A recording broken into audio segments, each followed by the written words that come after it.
Amém. Amém, aleluia, graça e paz. Tudo bem com vocês? Tudo bem mesmo? Tá tão fraquinho esse tudo bem. Tudo bem com vocês? Agora ficou melhor. Então, queridos, mais uma vez, só me organizar aqui. É muita coisa aqui em cima.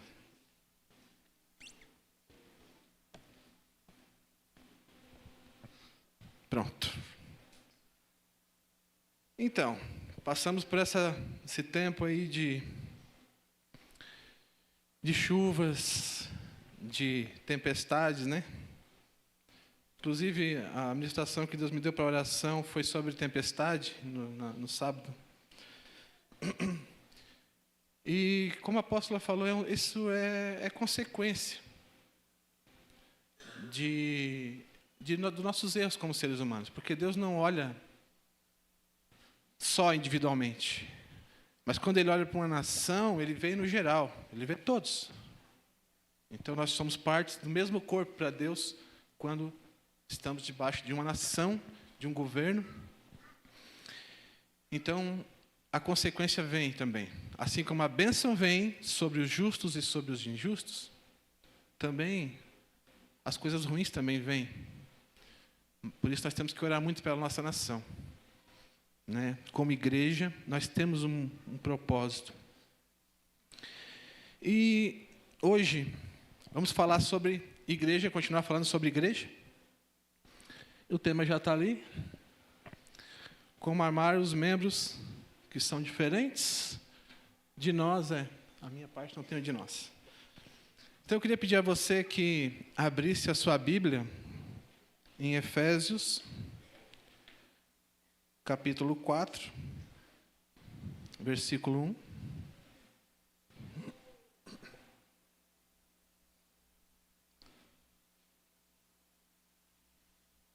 Amém? Todos acharam? Efésios, capítulo 4, versículo 1 em diante.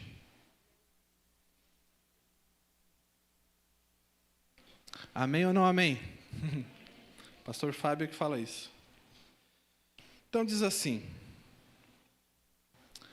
portanto, eu, prisioneiro do Senhor, suplico-vos que andeis de modo digno para com o chamado que recebestes, com toda a humildade e mansidão, com paciência, suportando-vos, diga suportando, vos uns aos outros em amor, procurando cuidadosamente manter a unidade do Espírito no vínculo da paz. Há um só corpo e um só Espírito, da mesma forma que a esperança para a qual fostes chamados é uma só. Há um só Senhor, uma só fé, um só batismo, um só Deus e Pai de todos, que é sobre todos, por meio de todos e em todos. Amém? Glória a Deus. Você pode dar uma glória a Deus? Vamos treinando glória a Deus aí, vamos treinando. Então eu queria começar com uma reflexão. Imagine que você é um pastor de igreja. Consegue imaginar? Pastor de igreja? Quem é pastor de igreja? Hein? Imagine que você é um pastor de igreja e você tem que abrir uma igreja, só que o teu foco é o crescimento rápido, o crescimento em números. Então teria algumas estratégias para você usar, certo? Eu teria que pensar em algumas estratégias. E geralmente, nos dias de hoje, o que tem aparecido mais? O que chama mais atenção? É a internet, não é? As mídias. O Bruno trabalha com isso. Podia até falar com o Bruno ali. Bruno, faz uma divulgação aí para mim, faz um tráfego pago. Para minha igreja ser divulgada e encher de conteúdo na internet. Essa é uma das formas, certo? Vocês concordam? Outra forma seria através do ministério de louvor, né? Que é algo também que tem crescido bastante, a questão do louvor, né? Muitas bandas novas têm aparecido. E talvez uma das estratégias que nós poderíamos usar também seria a banda de louvor. Existem até algumas igrejas que contratam músicos para fazer um louvor, gravar músicas e atrair fãs, né, para a igreja crescer. E também existem os pequenos grupos que a gente chama de célula, né? Aqui nós chamamos de células. Os pequenos grupos também é algo que faz com que a igreja cresça também rapidamente. E cultos nos lares, que também não deixa de ser uma célula.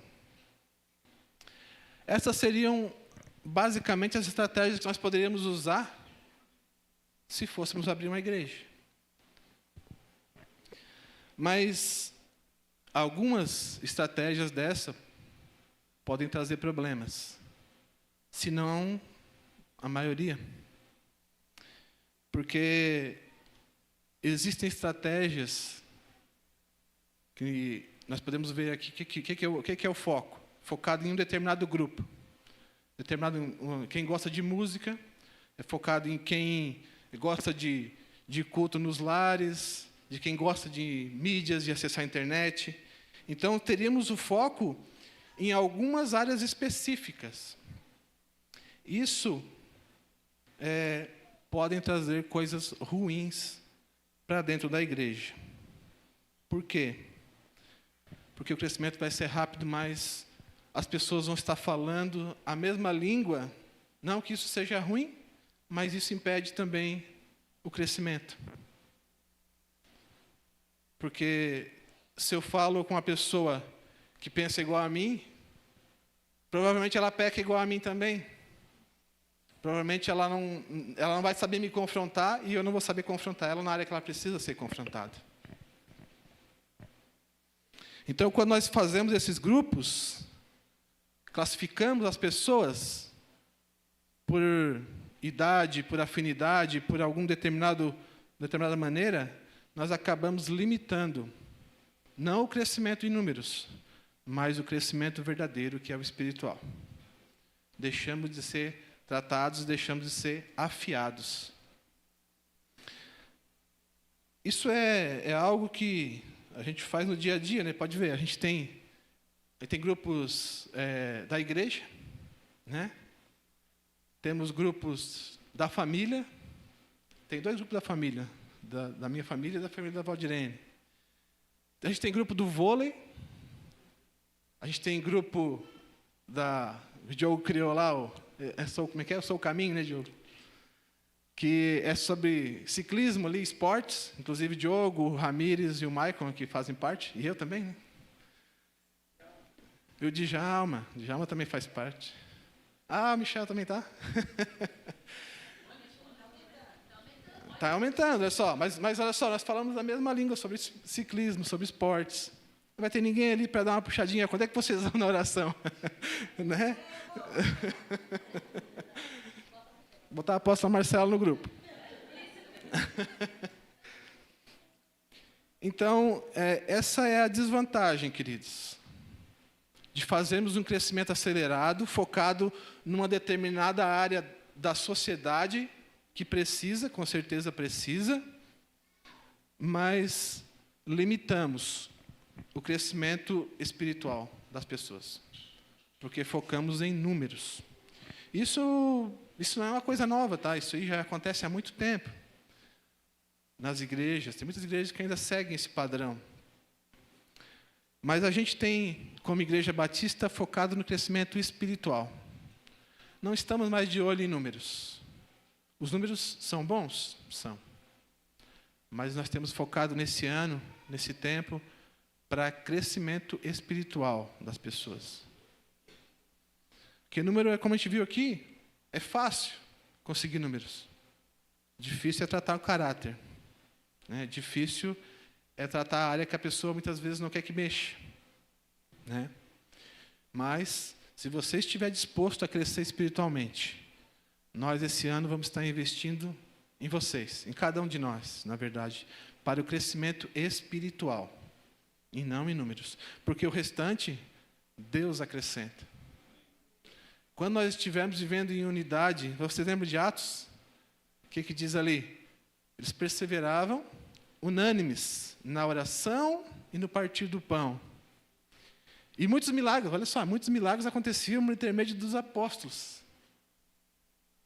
E Deus ia acrescentando aqueles que iam sendo salvos. Então, a unidade da igreja faz a diferença. As pessoas veem a unidade e querem também. Porque todos estão sedentos por uma unidade. Tem sede de algo, de fazer pertencer a alguma coisa. E ainda mais se isso dá certo. Né? Se é algo que faz com que eu cresça, que faz com que eu consiga viver uma vida melhor, né? Ter mais amigos, ter mais contatos. E é dessa forma que Deus nos quer como igreja. Só que quando nós fazemos esses grupos, nós deixamos as pessoas acomodadas, porque elas ficam na área de conforto, né? Estou ali, ninguém me confronta, ninguém mexe comigo, estou aqui, estou no banco, estou sentadinho, cumprimento meu irmão quando chego. Mas é no dia a dia, é no tete a tete, é andando de bicicleta muitas vezes, que nós conversamos. Eu e o Marco fizemos 57 quilômetros semana passada, né, Marco? Deu para conversar um pouco. Conversamos bastante, trocamos umas ideias. Isso é crescimento. Né? Porque o Michael também, além de fazer parte do nosso grupo aí de ciclismo, mas também ele é uma pessoa que tem a personalidade dele, eu tenho a minha, então a gente consegue trocar ideias, consegue dar, de repente, dicas, direções um para o outro, para podermos crescer espiritualmente. Mas essas estratégias de dividir as pessoas, e classificar as pessoas em grupos, ela é baseada na exclusão, né?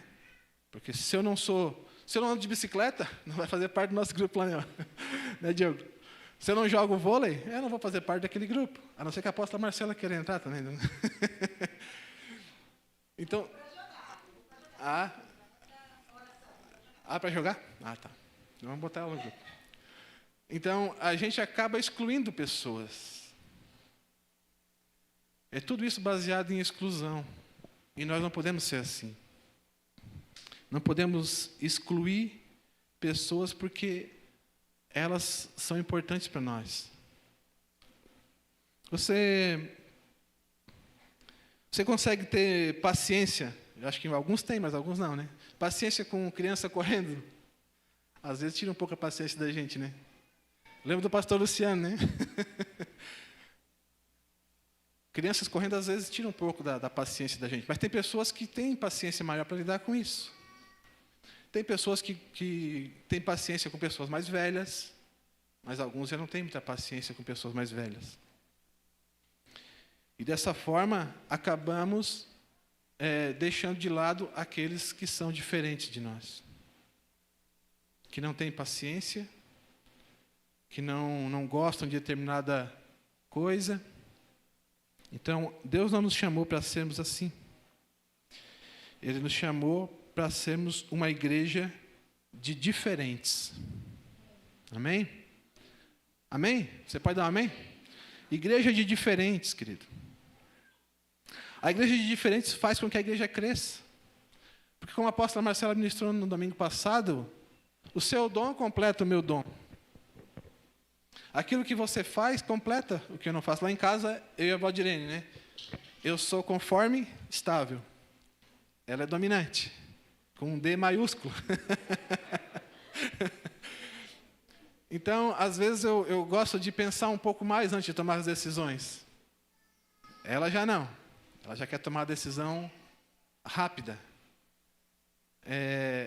E quando nós nos juntamos, nós conseguimos tomar uma decisão no tempo hábil. Por quê? Porque eu gosto de pensar um pouco mais, mas ela gosta de ser rápida, então a gente consegue tomar uma decisão, muitas vezes, no tempo hábil. Porque um completa o outro. né? E é isso que nós temos que fazer com nossos irmãos. Completarmos uns aos outros. Sermos irmãos é isso. E ali, quando fala em suportar,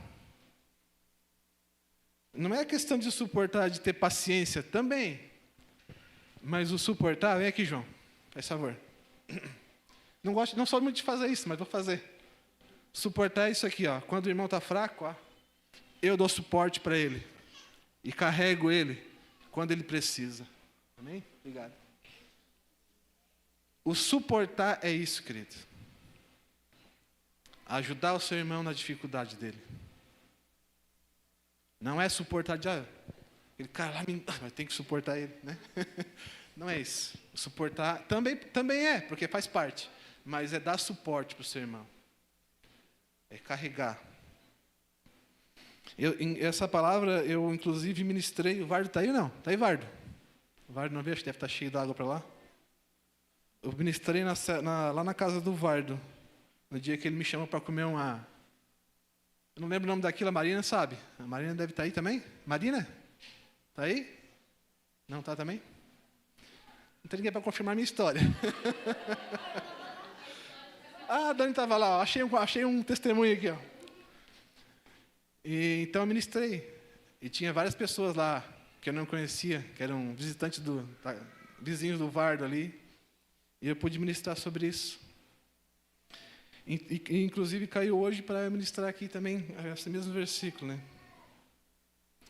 Então, como eu estava falando, nós precisamos ser igreja de diferentes. Porque isso nos leva ao crescimento. Se nós formos analisar os 12 discípulos, aparentemente, olhando assim por alto, eles eram iguais? Não? Quem acha que não? Levanta a mão. Não? Tem bastante gente que acha que não. Quem acha que sim? Cadê cadê os outros? Os que acham que não. Tá, quem acha que sim, fica com a mão baixa. Todo mundo agora concordou. Mas eles não eram diferentes, eles não eram iguais, eles eram diferentes. Eles eram judeus? Sim. Eles não gostavam dos fariseus? Não. Tem duas características que são iguais. Todos eles eram pescadores? Não. Opa, achamos uma diferença aí já. Nem todos eles eram pescadores. Mesmo que a Bíblia não fale a profissão de todos eles. Mas nem todos eles eram pescadores. Eram pecadores, mas não pescadores. Nós podemos ver, por exemplo, Mateus. O que Mateus era? Cobrador de impostos. E o cobrador de impostos, o que ele fazia? Ele cobrava dos judeus, ele sendo judeu, tá? Mateus era judeu, ele sendo judeu, inclusive, tem uma Bíblia, se não me engano, acho que em Marcos, fala que o nome dele era Levi, né? Porque talvez ele pertencia à tribo de Levi, não sei. Mas eu sei que Mateus e Levi se referem à mesma pessoa. Ele era judeu, ele cobrava o imposto dos judeus para dar para os romanos. E daí, vocês acham que aqueles discípulos, sendo judeus, como é que olhavam para ele? Quando a Receita Federal, né, Dani?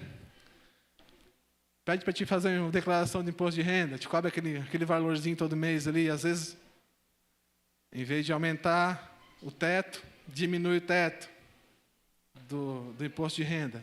Você fica feliz? Você fica alegre? Fica com raiva, né? Imagina, naquela época, era uma traição para eles.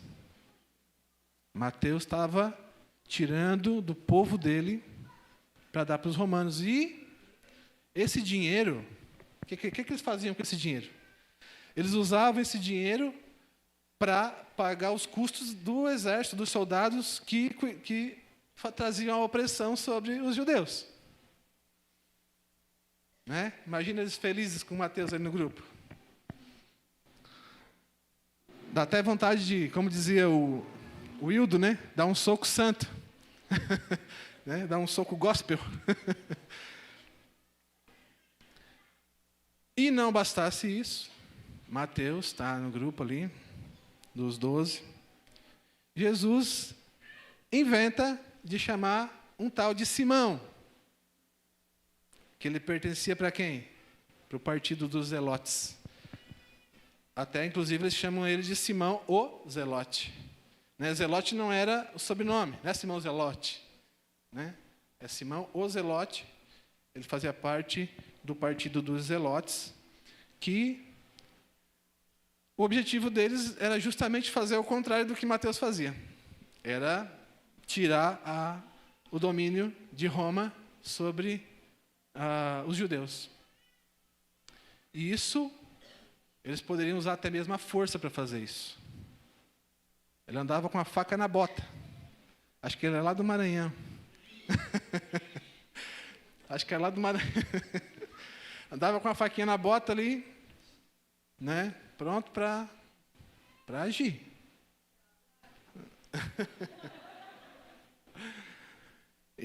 Então imagine agora, numa mesa, todo mundo sentado, e Simão e Mateus. Como é que seria esse momento ali? Né? Será que os olhares deles seriam o quê? Né? Um querendo dar no pescoço do outro. E Jesus escolheu pessoas assim, queridos. Pessoas diferentes, totalmente diferentes. Porque Jesus quer realmente atingir todos nós e usar nossas vidas para confrontar o nosso irmão. Né? Em Provérbios diz que ferro com ferro se afia. Assim um homem afia outro homem. Então nós somos chamados, queridos, para afiar o nosso irmão. Olha para esse publicano e esse zelote do teu lado aí. Agora diz para mim, misericórdia.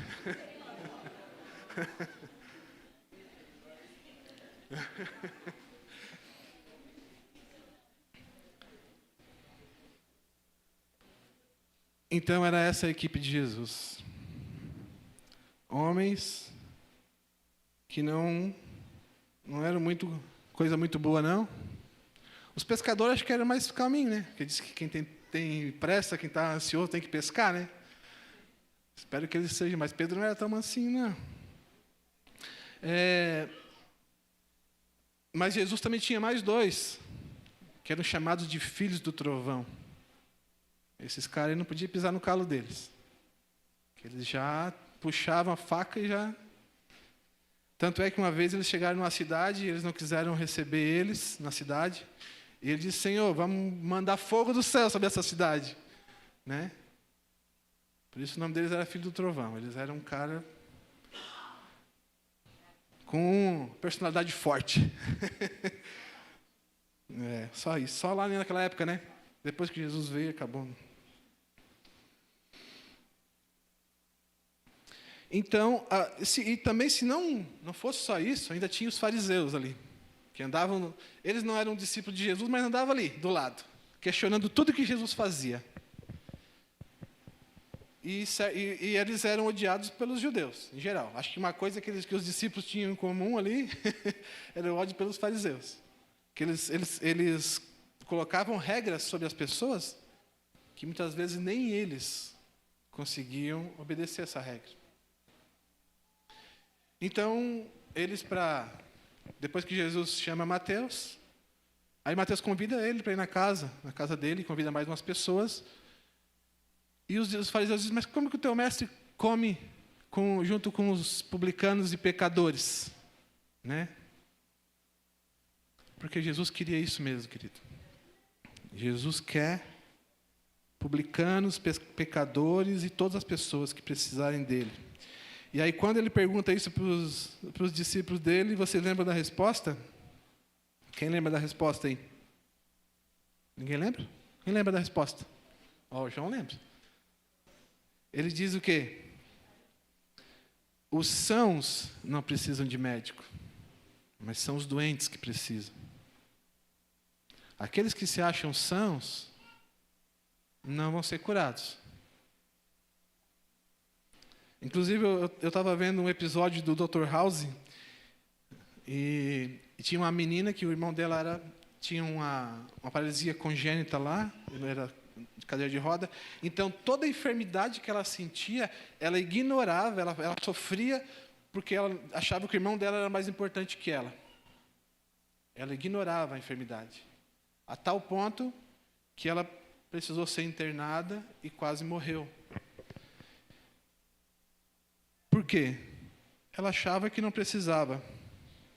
É o meu irmão que precisa. E a gente vê muitas pessoas que vêm à igreja porque acham que é o outro que precisa. É o meu cônjuge que precisa, é o meu filho que precisa. Mas Jesus disse, eu vim para os doentes. Se tu te acha que precisa de Jesus, né, estar aqui e reconhecer é a melhor coisa que você pode fazer. Então os fariseus pensavam que não precisavam de Jesus, que pela lei que eles cumpriam, entre aspas, fazer com as duas não, entre aspas, já fazia com que eles fossem justos. Era uma justificativa própria. Mas os discípulos não. Mateus, né, e aqueles outros pecadores que estavam na mesa com Jesus, esses sabiam que precisavam de Jesus, que o amor de Jesus era diferente, que segui-lo era tudo o que eles precisavam para deixar os erros do passado e, arrependidos, seguir a ética do reino de Deus. Uma pessoa que tem isso no coração, tem isso, vai receber a cura. Amém?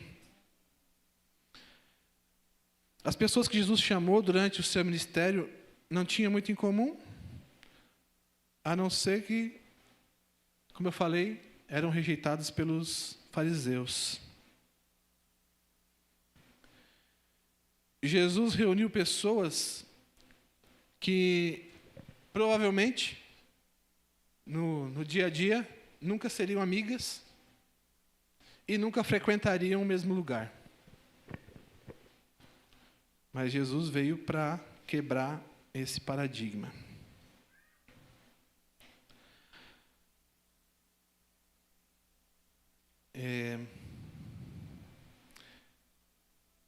E, como eu falei também, eles se irritavam com os fariseus, né? Os fariseus não queriam... só queriam confrontar as pessoas com as leis que eles mesmos nem conseguiam cumprir. E também os zelotes não gostavam deles porque eles também não agiam a favor dos zelotes e nem eram, como dizem, desculpa a palavra, mas é nem fede nem cheira, né? Não age. É aqueles mornos que Jesus fala lá em Apocalipse, né? Porque não és frio nem quente, mas porque és morno, vomitar-te-ei da minha boca. Se tivesse um grupo de WhatsApp naquela época dos discípulos, imagina as controvérsias que ia dar naquele grupo ali, né? Imagina as piadinhas e... Mas Jesus amou todos eles, inclusive Mateus e Simão, e dedicou anos da sua vida ensinando eles a respeito do reino de Deus, que vai além das divisões terrenas. A nossa divisão terrena, querido, ela pode chegar a certo nível, mas quando nós temos um propósito, como igreja, como cristãos, esse propósito, ele é maior do que eu mesmo e do que meus próprios sentimentos. Ele precisa, na verdade, ser maior que isso. Eu preciso amar Jesus e amar o reino de Deus e amar a igreja acima dos meus sentimentos e das minhas emoções. E aí, então, poder caminhar junto. Eu imagino, até foi o versículo que eu usei de manhã na oração, eles atravessando o mar ali da Galileia. Se não me engano, era o mar da Galileia. E o barco quase virando, entrando água. Vocês acham que Mateus e Simão iam ficar paradinhos lá? Não, eu não vou ajudar, porque Mateus também não está ajudando. Acho que eles iam fazer isso? Não, a vida deles era muito mais valiosa que isso. Então, todo mundo estava lá tentando fazer alguma coisa. Por quê? Porque é mais importante do que aquilo que eu e você sentimos. O reino de Deus precisa ser mais importante que isso, querido. Eu tenho uma rixa contra o meu irmão. O dia que vocês dois deixarem, forem para a glória, vocês vão pensar, a vida foi tão curta. Eu perdi tanto tempo com essa rixa. Perdi tanto tempo bravo com meu irmão. E podia ter vivido uma vida melhor. Podia ter desfrutado de algo melhor. Então não podemos perder tempo com rixas. Se você precisa perdoar, perdoa. Se você não precisa, melhor ainda. Mas se você precisar, ou se você precisar pedir perdão, peça também. Se você precisar restituir alguém, restitua. Não deixe que nada atrapalhe a sua comunhão com o seu irmão. Então, precisamos entender que a igreja é uma igreja para pecadores e para diferentes. Amém? Vocês entenderam isso? E precisamos aprender sobre a comunhão bíblica dentro da igreja. Porque existe a comunhão bíblica, existe a comunhão mundana também. O mundo, ele oferece basicamente duas opções que o autor chama de comunidade negativa do livro A Igreja Essencial. Dá duas opções o mundo. A comunidade plural. Nela se aceita todo tipo de pessoas. Dentro dela deve ser celebrada a diversidade. Etnia, nacionalidade, gênero, ou até mesmo pela orientação sexual. As diferenças devem ser aceitas, excluindo, por vezes, qualquer tipo de moralidade ou ética bíblica.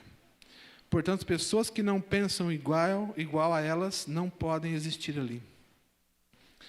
Elas são excluídas daquele ambiente porque ali deve reinar a diversidade. Então, se alguém não concorda, é excluído. E a comunidade da igualdade. Todos, né? Nem todo tipo de pessoa é aceito naquele lugar. E dentro dela a uniformidade deve ser celebrada. Todo mundo igual. Todo mundo vestidinho. Todo mundo de terno e gravata, todo mundo, né? E se alguém pensa diferente, também é excluído. Essas são as comunidades que o mundo cria. Podem ver que tem lugares que não se mistura etnias, não se mistura partidos diferentes, né? Então, essas são os tipos de comunidade que o mundo tem. Mas existe a comunidade bíblica, né? Qualquer que sejam as pretensões humanas para entrar em uma dessas comunidades mundanas, ambas são perspectivas que criam uma comunidade por meio da exclusão, eu falei. E a igreja é para pecadores. Jesus chama pessoas que precisam se arrepender e precisam reconhecer que são pecadoras. Essas pessoas não são iguais. Dentre aquelas que Jesus chama para o seguirem, há pessoas diferentes. Há pessoas de sentimentos opostos. Precisamos aprender a comunhão bíblica. A igreja deve ser baseada na escritura, desculpa, eu li errado aqui. Na escritura, como a escritura deve ser, baseada no que a palavra de Deus diz, em como Jesus agiu. Por quê? Que o mundo tem essas divisões. E às vezes acontece dentro da igreja também. porque não queremos ter conversas desconfortáveis, né? Já aconteceu com você de, às vezes, ver aquele irmão assim que a conversa vai ser desconfortável, a gente cortar para o outro lado da rua? Comigo já aconteceu isso no passado, misericórdia da minha vida.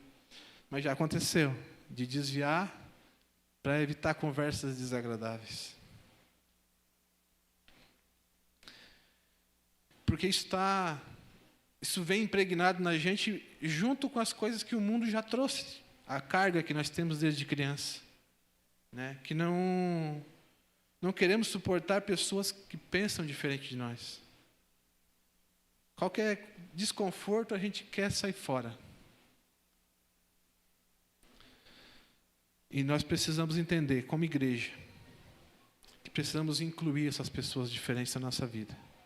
Estamos deixando, muitas vezes, de crescermos espiritualmente, porque deixamos de ouvir o que uma pessoa tem, um pensamento diferente que a pessoa tem sobre nós, sobre nossas vidas. Isso nos dá a oportunidade de crescimento espiritual. Nós não sabemos priorizar a unidade também. Muitas vezes, né, essa unidade compartilhada com Cristo.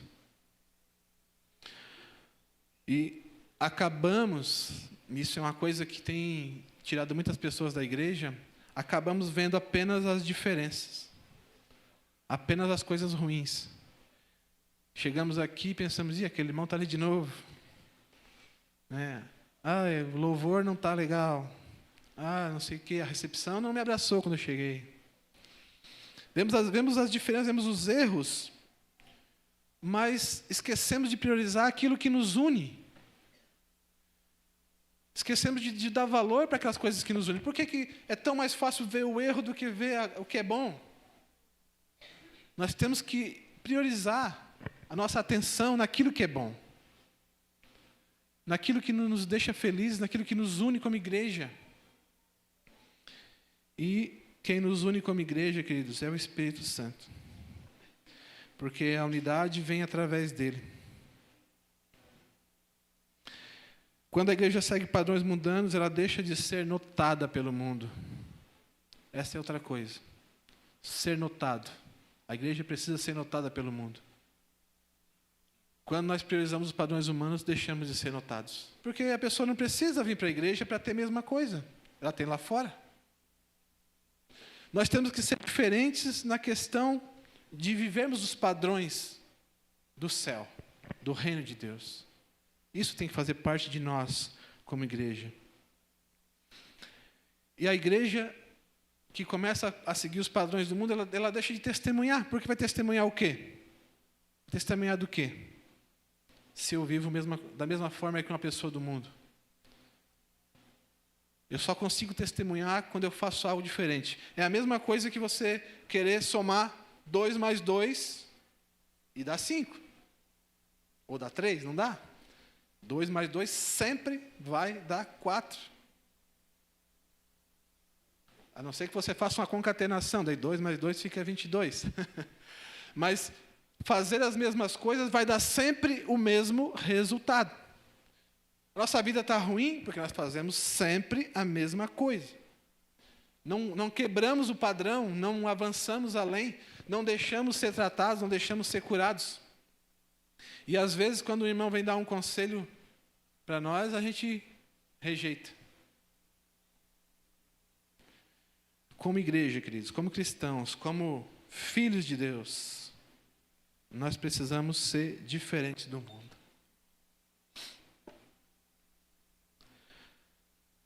A igreja que é notada vai ser vista testemunhando o amor e a comunhão. Os cobradores de impostos e os zelotes, os pecadores e fariseus. Foi isso que tornou a igreja primitiva tão estranha que alguns disseram que ela estava virando o mundo de ponta cabeça. Esse tem que ser nosso objetivo como igreja. As pessoas olhar para nós e dizer, esses aí são aqueles que estão virando o mundo de ponta cabeça. Há um tempo atrás nós éramos, no começo da visão, lembra? Nós tínhamos taxados de várias formas, né? A igreja do compromisso, a igreja do Colan, a igreja... Né? Por quê? Porque nós fazíamos algo, nós éramos radicais demais, mas nós fazíamos algo que impactava o mundo lá fora. E nós podíamos testemunhar. Né? Pessoas que preferiam perder o emprego do que mentir. Né? Essa é a igreja que vira o mundo de ponta cabeça. Essa igreja é notada. A igreja é notada quando ela de fato prega o amor, prega a compaixão e prega a unidade por meio da diversidade. A igreja, Jesus reunia as pessoas que normalmente não se associavam, como escravos e livres, pobres e ricos, judeus e gentios. Jesus reunia tudo isso. Ele conseguia. Por quê? Porque ele queria fazer algo diferente. Não podemos fazer as mesmas coisas, querido. Esperar um resultado diferente. Precisamos pregar a unidade, mesmo que em meio à diversidade. A igreja precisa ser baseada no amor e na crença em Jesus Cristo. Todos aqueles que creem em Jesus Cristo e que se baseiam no amor de Cristo podem viver juntos, mesmo que tenham opiniões diferentes em algumas coisas. Educação diferente, morar em lugares diferentes, contextos sociais diferentes, faixas etárias diferentes. Mesmo que sejamos assim, nós temos que pregar a unidade.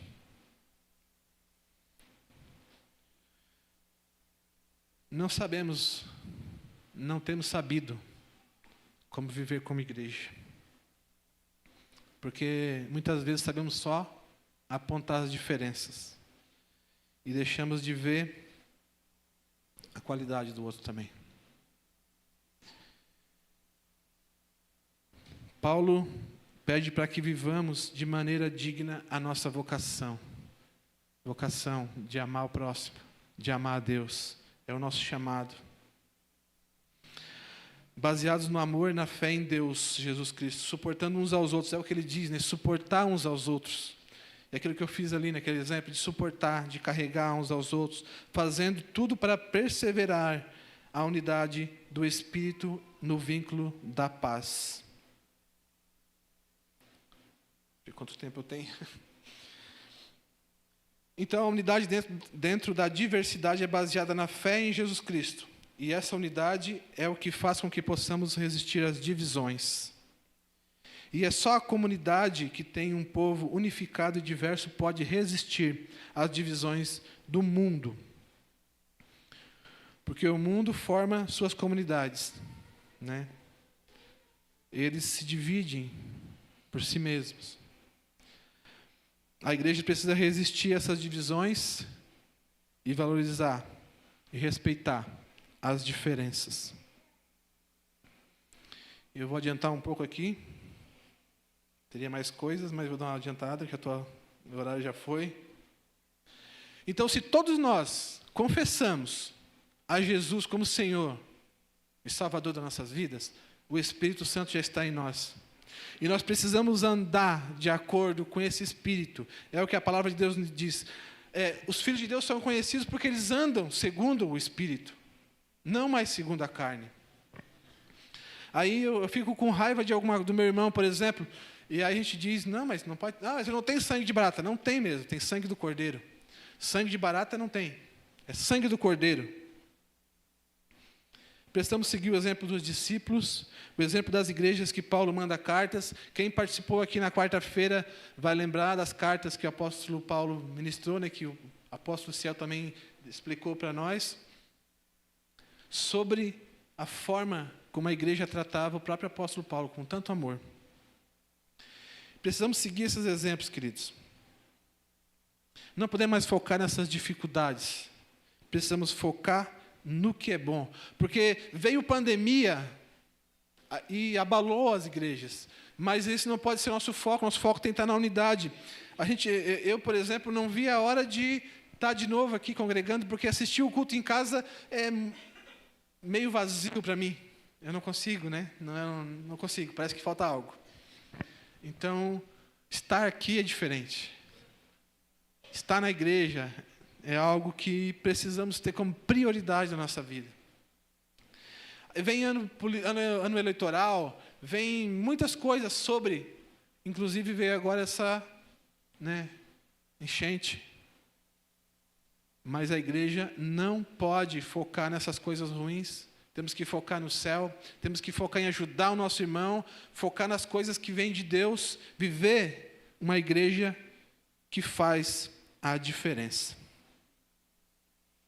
Para que sejamos unidos, vamos respeitar as diferenças, tendo amor uns para com os outros e a fé em Jesus Cristo. Tudo isso porque nós queremos buscar sermos uma igreja que se parece com o mundo vindouro. Olha só, esse é o nosso objetivo. Ser uma igreja que se parece com o mundo vindouro. Quando Jesus voltar, ele vai ter a igreja perfeita. E nós temos que, nosso foco tem que ser esse. O foco da igreja perfeita.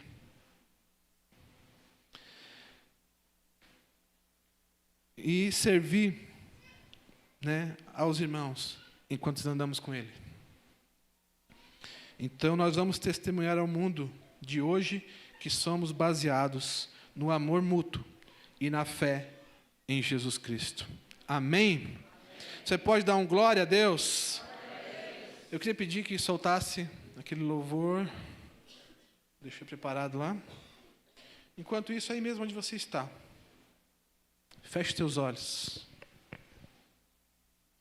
e ouça essa canção.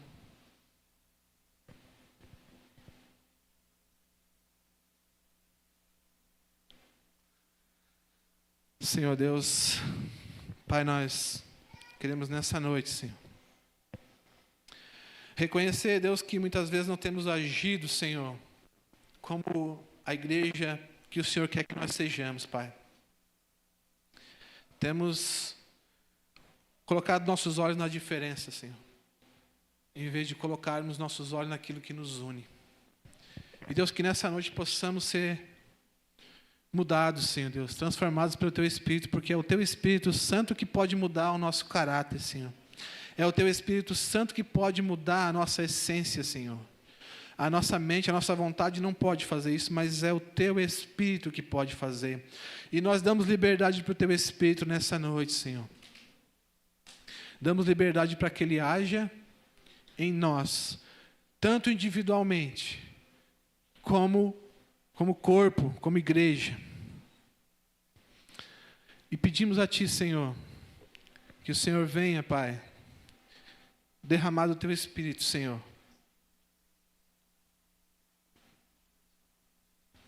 Pedimos a Ti, Senhor, que o Senhor nos mostre como ser a igreja perfeita, Senhor. A igreja que Tu queres, a noiva que Tu esperas, Senhor. Então que o Senhor venha, Pai, estar tocando em cada coração, Deus, nessa noite. Toca no meu coração. Diga aí no seu lugar, toca no meu coração. Muda aquilo que precisa ser mudado. Porque eu quero fazer parte da Tua igreja perfeita, Senhor. Em nome de Jesus, Pai. Em nome de Jesus, Senhor.